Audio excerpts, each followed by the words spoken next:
Hi, this is Trey Pastor. I have some entertainment news, two stories in particular that I want to talk about.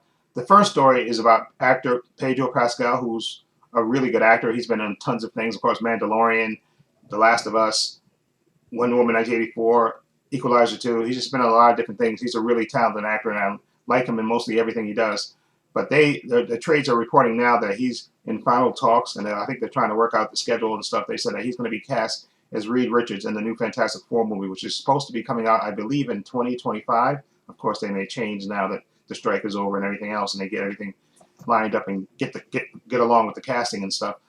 But I just can't see Pedro Pascal. I mean, I know he's talented enough an actor to play the part, but I just don't see him in my mind as not Victor Von Doom, as Reed Richards. I can see him as Victor Von Doom. That I can see. As this aristocrat, uh, the king of that very area with the Doom robots and all that stuff, and having the rivalry against with Reed Richards.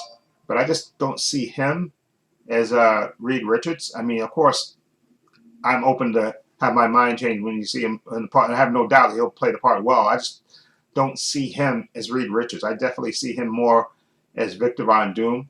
And I guess we have to find out who's going to be cast as Sue Storm and Johnny Storm and Ben Grimm, and who will be cast obviously as Victor Von Doom. I think that's very important. That casting in this movie is very important because that relationship is everything. I think for the Fantastic Four movie is going to be everything. Victor Von Doom and Reed Richards. They went to college together and all that stuff, and they have that instant rivalry together. And I think that is going to be very important who they cast opposite.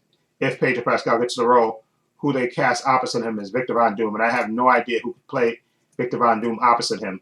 Okay, I'll leave a link to the video where I did my casting choices for the Fantastic Four movie back when they were talking about Adam Driver being Reed Richards and stuff, and I thought that was horrible casting as Reed Richards too. I thought he would make a better Victor Von Doom as well.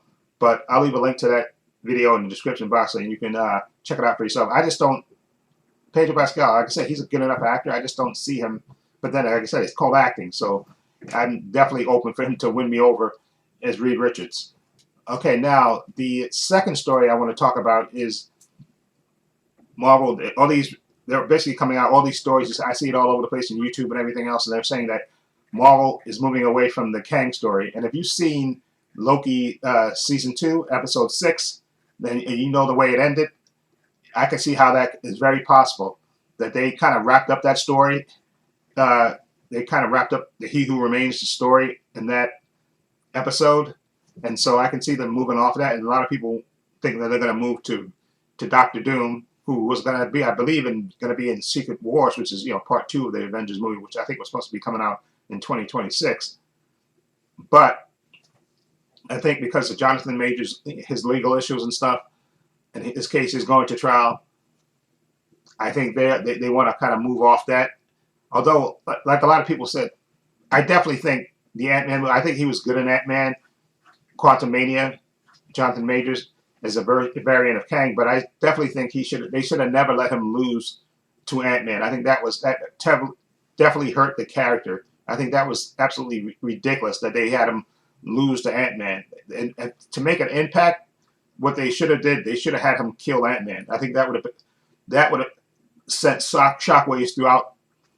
People would have been talking about that. That Kang kills Ant-Man and he escapes from for the quantum realm, and then you don't know where he is. And I think that would have made a better story. But I don't know why they made that decision to have him lose to Ant-Man. They should have had him kill Ant-Man and then escape the quantum realm. I think that would have been better to build up Kang's story. I think that would have been a better, especially with him being out there. And then that would have probably even been better with that after credit scene if they could have just changed it and had the Council of Kangs talking about, oh, he escaped, the banished one escaped. Now we don't know where he is and all that. Then it kind of would make sense. So you're going to have that Kang out there in the world, and the He Who Remains, obviously in Loki season 2. So I think that was a mistake that kind of took the menace away from Kang by having him lose to Ant-Man. I think it would have made a better impact if they would have killed Ant-Man off, okay, and had Kang kill him, and then have Kang escape the quantum realm. Then you would say, oh my, this guy is deadly serious. Because remember in the movie he talked about, remember he talked to Ant-Man and his daughter when he had him captured, and he said, did I kill you before? Like he's killed Avengers before, so it would have made perfect sense for him to kill Ant-Man in the Ant-Man movie. That would have been, you would have, people would have been, the drawers would have dropped and they said, oh man, this guy is serious. Okay. And I think people like Jonathan Majors as He Who Remains, the original Kang. I think they liked him as that. And then of course he played Victor Timely as well on Loki, and I liked him as that. So I definitely think they made a mistake. And so, and I feel sorry for Jonathan Majors because I hope, this is just my personal opinion, I hope that he beats his case and he can continue on. Maybe, they can have him. For my sake, and this is my personal opinion, I want him to continue as Kang, okay, and have the Kang variants, fight going up against the Avengers and stuff. And you can even have He Who Remains, and maybe even although if you'd had, but like I said, that movie is over. If you would have had him kill Ant-Man, I guess you couldn't have him teaming up with the Avengers after he killed one of them. But I still think Jonathan Majors is really talented, and he deserves to be in the movie. Like, I don't know what his contract status is. Like, I know, they have clause in contracts for, like, for a certain behavior and all that stuff. Now, what if he gets found not guilty? And what happens? Or maybe maybe Marvel just doesn't want to take that chance, and they decide they want to move on, and maybe they will get Doctor Doom, introduce him in the Fantastic Four movie, then have him face off the Avengers in Doctor Doom. I don't know whatever they call that movie. They'll change it to Doom or something. But I am sad for Jonathan Majors because I think he's a really good actor, and unfortunately, because of his legal issues, they're going to change the script. But I think Marvel is also at fault too for the way they had him lose to Ant-Man, which I think was a horrible mistake, and they should have never done that. They should have had him either kill Ant-Man or kill the Wasp. Just do something, cause a death and let him escape the quantum realm. What's it, realm? Quantum realm, and that way you say, oh my God, this guy is serious. He's killed an Avenger, and he's escaped the quantum realm. And they don't know where he is, and I think that would have made a bigger impact.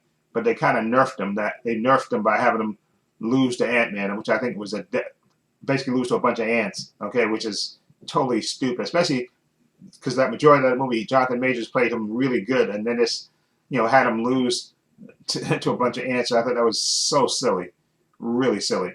But anyway, let me know what you think of these two stories. And again, I have nothing against Pedro Pascal. I even like Pedro Pascal. I like him very much. And I also heard a rumor that he was not coming back. Maybe he was not coming back for The Mandalorian Season 4, which I kind of find hard to believe. But you never know if he's taking this Fantastic Four part. Maybe he's not going to have time to film The Mandalorian Season 4, although you never know. I don't know what his contract situation is, so we'll see how it plays out. But again, like I said, I think he'd make a better Victor Von Doom than Reed Richards. But again, if he does sign in the part, I just want to see who they cast opposite him as Victor Von Doom, because I think that's the key to the movie, the Fantastic Four movie, that rivalry between the two of them.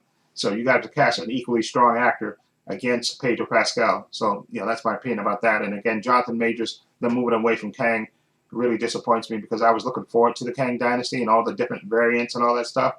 And I know a lot of people didn't like the after credit scene in Ant-Man with all the Council of Kangs and all that stuff. They thought it was a little goofy. I didn't think it was goofy. I actually liked it, and I would have liked to see Kang. So I'm hoping maybe Jonathan Majors is found not guilty, and then maybe he can continue as Kang, okay, in the Avengers movie. That's just my personal opinion about that. Anyway, let me know what you think of these two stories. What do you think? Again, Pedro Pascal is Reed Richards. Do you think it works? And who would you want to see cast opposite him is Victor Von Doom?